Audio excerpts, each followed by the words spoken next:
E nós vamos conversar com o professor de Ciência Política da Universidade Federal do Estado do Rio de Janeiro, Unirio, e autor de Virtude e Limites, Autonomia e Atribuições do Ministério Público no Brasil, Fábio Kersh.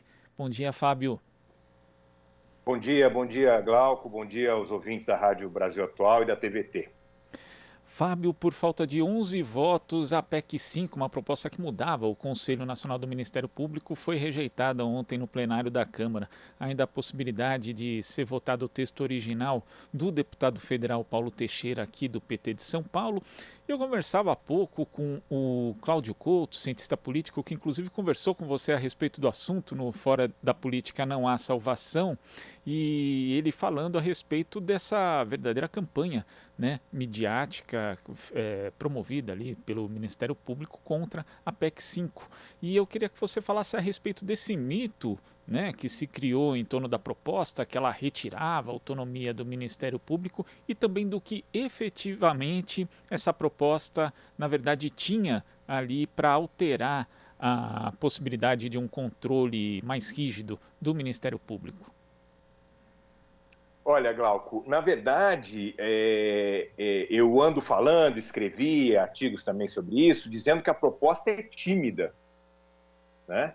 A proposta não mexe na maioria do Conselho, né? O Conselho hoje tem uma maioria de integrantes do próprio Ministério Público e a proposta que está sendo discutida mantém essa maioria.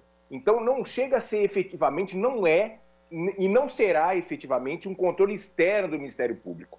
Essa proposta ela tem um mérito, vamos dizer assim, de oxigenar um pouco o Conselho, aumentando a importância do Congresso também nas indicações. Mas a composição, quando você vai olhar a proposta, mantém a maioria dos conselheiros. O pressuposto, conselheiros ligados ao Ministério Público.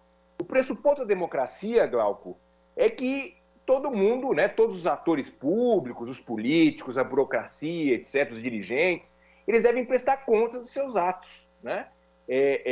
Eu sempre repito uma frase que eu gosto muito de um dos pais da Constituição americana, o Madison, que ele falava que os homens não são anjos e por isso precisam de controle.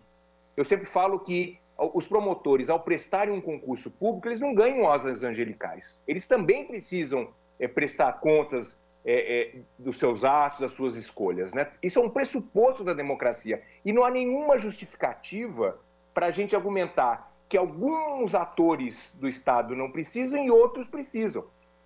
Os políticos precisam, os burocratas precisam e os conselheiros do Ministério Público também precisam prestar contas, assim como todos os integrantes do Ministério Público. Esse é um pressuposto da democracia e não há razão lógica para excluir os promotores e procuradores desse princípio, desse pressuposto da democracia.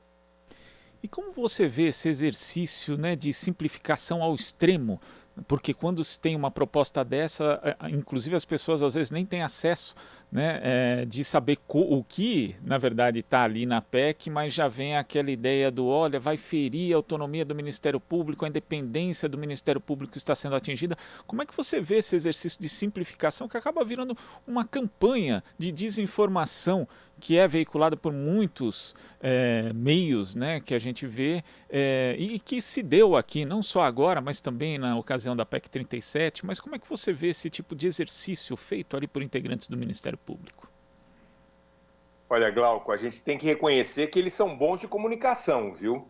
Porque toda vez que há uma proposta que de alguma maneira limita, né, ou exige algum tipo de prestação de contas, etc., para promotores e procuradores, eles criam um apelido para a proposta, né? Simplificam um debate que é muito complexo e constrangem aqueles que estão debatendo, porque se você é contra, você é a favor da corrupção. Então, eu vou dar 3 exemplos. Na década de 90, havia uma proposta de limitar que procuradores e promotores pudessem ir à imprensa e fazer acusações antes do julgamento, né? Como é que eles apelidaram aquela PEC de PEC da mordaça? Depois, os ouvintes devem lembrar, em 2013, houve a PEC 37. O que a PEC 37 falava? A PEC 37 dizia regulamentava uma coisa que já estava na Constituição, de que cabia à polícia e não ao Ministério Público conduzir investigações criminais. Como é que eles apelidaram a PEC? A PEC da impunidade. Vocês devem lembrar que naquelas manifestações de 2013, um monte de gente levava cartaz, né, contra a PEC da impunidade. Ou seja, se você é a favor da regulamentação, né, do inquérito, quem poderia conduzir um inquérito penal, você é a favor da impunidade. E agora, como é que eles já apelidaram? PEC da vingança. Eles estão argumentando que essa PEC é simplesmente uma vingança, né, dos políticos em relação ao Ministério Público por conta da atuação da Lava Jato. Ou seja, é um debate muito complexo, né? Tem muitos detalhes nesse debate. Essa proposta não altera de fundo a composição do Conselho, mas se cria um apelido, né?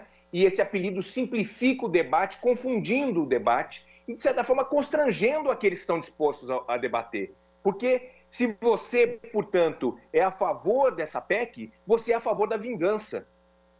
Então, é muito ruim para o processo democrático, para o nosso aprimoramento institucional, esse tipo de simplificação. E o Ministério Público tem uma tradição de fazer isso toda vez que se sente ameaçado. Porque a gente tem que lembrar também, Glauco, que várias mudanças ocorreram ao longo do tempo, né? Esse modelo de Ministério Público muito independente foi criado em 88, mas a partir de 2003, né, a partir dos governos do PT, várias medidas foram sendo tomadas para reforçar ainda mais a autonomia do Ministério Público. Aí ninguém reclamava, né? Quando era mais autonomia e mais instrumentos de poder para os promotores e procuradores, os membros do Ministério Público não reclamavam. Eles reclamam agora porque há uma ideia de se incrementar um pouco, né, a necessidade de prestação de contas dos promotores e procuradores. E o alcance do Ministério Público é muito amplo, né, Fábio? A gente pode até dizer que existem vários ministérios públicos, né? Tem aquele que faz o MPT, que faz um trabalho importante, por exemplo, no combate ao trabalho escravo e a todas as irregularidades que a gente tem, né, em relação à legislação trabalhista. Também tem o Ministério Público Federal, parte dele que tem uma atuação importante junto aos povos indígenas, por isso ganhou, inclusive, apoio de associações aí contra a PEC 5. Mas tem também o MP da área criminal, que tem uma atuação que, infelizmente, chega a ser justamente criminosa, como foi no caso da Lava Jato, mas não só, e que acaba contribuindo para a lógica do encarceramento em massa. Agora, o que eu acho interessante, Fábio, que é o que você destaca, que nem é a atuação do Ministério Público que está sendo colocada em jogo nessa PEC, mas simplesmente a questão de mudança num conselho que nós já vimos pelos números que não pune quase ninguém dentro da instituição. Não, Glauco, e quando pune, não pune em relação à atividade, vamos dizer, jurídica, né? Esse tipo de trabalho que o Ministério Público faz é importantíssimo, né? Como você lembrou, combate ao trabalho escravo, aos indígenas, né? Você pensar nos promotores no interior do Brasil, né, que defendem direitos à saúde, educação. Obviamente, ninguém é contra isso. Isso é um papel importantíssimo do Ministério Público. O Conselho, ele tem um papel de fiscalizar, não dessa atividade fim, né? Mas, inclusive, dos aspectos administrativos do Ministério Público. Eu vou dar um exemplo para vocês. Essa semana teve um procurador ligado à Lava Jato que foi punido, né? O Conselho recomendou a perda do cargo, né? A perda de ter que sair do Ministério Público. Tem um processo ainda, não é automático, ele pode, inclusive, vai recorrer na justiça, etc. Mas houve essa recomendação do Conselho. Pois bem, essa decisão não foi tomada pela atividade, vamos dizer, fim desse procurador junto à Lava Jato. Ele não foi suspenso ou retirado do Ministério Público pelas suas escolhas em relação ao processo do presidente Lula ou processo de outros acusados da Lava Jato. Ele foi punido em relação porque ele gastou dinheiro lá de uma maneira pouco transparente, etc., para um outdoor.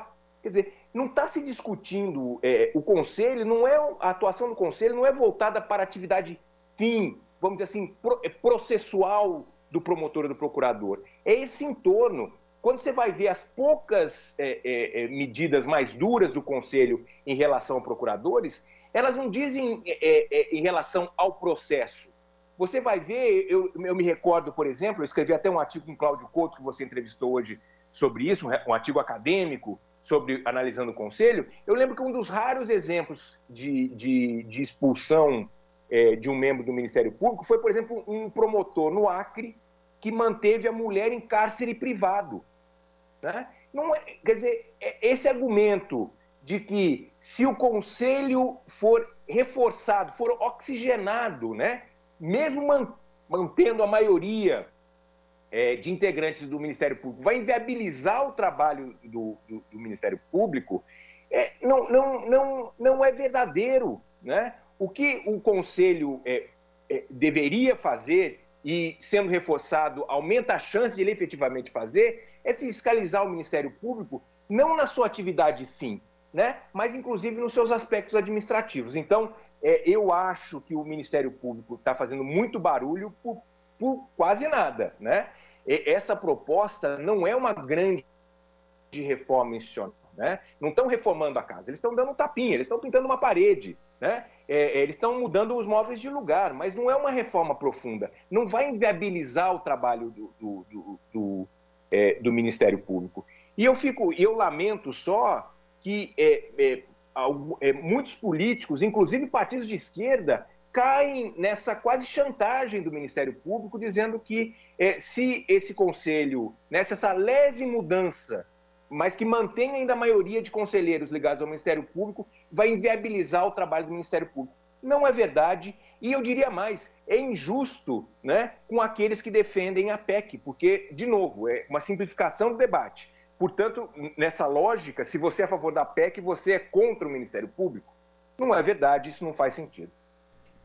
É interessante você citar esse caso, né, do promotor que manteve a mulher em cárcere privado, porque externamente, né, o Ministério Público, seus integrantes ali, principalmente aqueles mais punitivistas, defendem, aliás, atacam a prerrogativa de foro, por exemplo, da classe política, mas defendem para si uma prerrogativa de foro especialíssima. Também atacam a prescrição, né, inclusive está lá entre aquelas famigeradas 10 medidas contra a corrupção, mas quando é para si também, aí a prescrição está tudo bem, né? A gente sabe que o Deltan Dallagnol, por exemplo, numa das suas representações, teve ali seu processo adiado 42 vezes, né? O que é algo absurdo, né? E também tem a questão do aproveitamento da provilista, que também está nas 10 medidas contra a corrupção, mas quando tem a vaza-jato, aí você não pode responder, não, isso daí foi obtido de forma ilegal, foi obtido de forma ilícita. Então, essas coisas vão evidenciando uma contradição muito grande do Ministério Público daquilo que ele defende externamente para a própria sociedade e quando vai fazer a defesa da própria estrutura, da própria carreira, inclusive bem diferente da grande maioria dos funcionários públicos. Não, é uma carreira que tem muitos privilégios, né, comparado à média do funcionalismo público, né? Agora, Glauco, de certa forma, isso é um pouco esperado, né? Ninguém gosta de ser controlado. Ninguém gosta de prestar contas, né? Então, eu de certa forma, eu até entendo essa resistência dos promotores, do procuradores, do Ministério Público, né? Eles querem ter liberdade.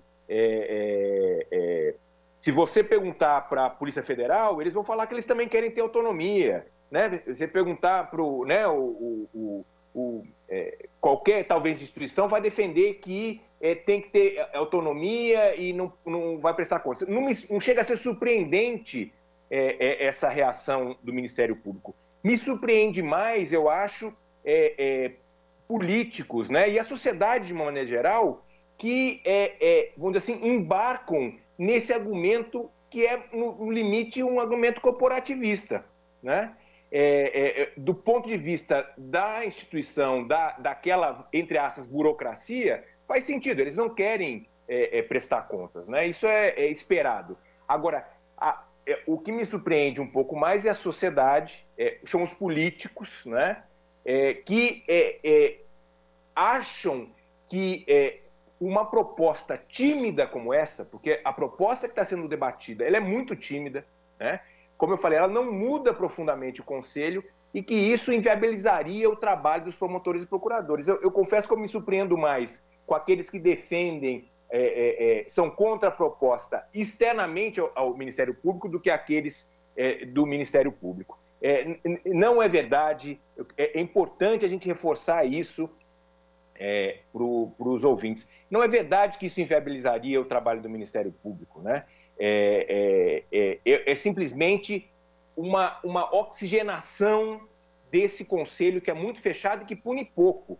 Em estudos que eu fiz junto inclusive com Cláudio Couto, a gente, baseado em dados fornecidos pelo Conselho, a gente viu que em 98% dos casos, das reclamações que chegam ao Conselho, não dão em nada, né? Apenas 2% da reclamação dão em alguma coisa. E mesmo esses 2% são penas muito leves, né? Então, o Conselho, né, houve uma expectativa, quando ele foi criado em 2004, que seria uma instituição responsável por fiscalizar e acompanhar a atuação do Ministério Público. Na verdade, quando a gente vai observar o Conselho, a gente percebe que isso não ocorreu. O Conselho não funciona, né, a contento, de modo adequado, como um instrumento de fiscalização externo do Ministério Público. Na verdade, o Conselho reforça mais a autonomia do Ministério Público. O Ministério Público já é um órgão autônomo, o Conselho reforça mais ainda a sua autonomia e mais, Glauco, ele serve como uma espécie de desculpa para o Ministério Público. Quando você vai debater com um procurador, um promotor, em relação, olha, vocês têm muita autonomia, isso não é comum nas democracias, etc., qual que é o argumento deles? Ah, mas nós temos o Conselho Nacional do Ministério Público. O Conselho serve como uma espécie de desculpa para a falta de controle efetivo do Ministério Público. Mas, infelizmente, o Conselho hoje não passa disso, não passa de uma desculpa, porque, do ponto de vista desse aspecto, é muito pouco eficiente, né? O Conselho atua pouco, pune pouco, e na grande maioria, na esmagadora maioria dos casos, joga para a gaveta as reclamações em relação ao Ministério Público.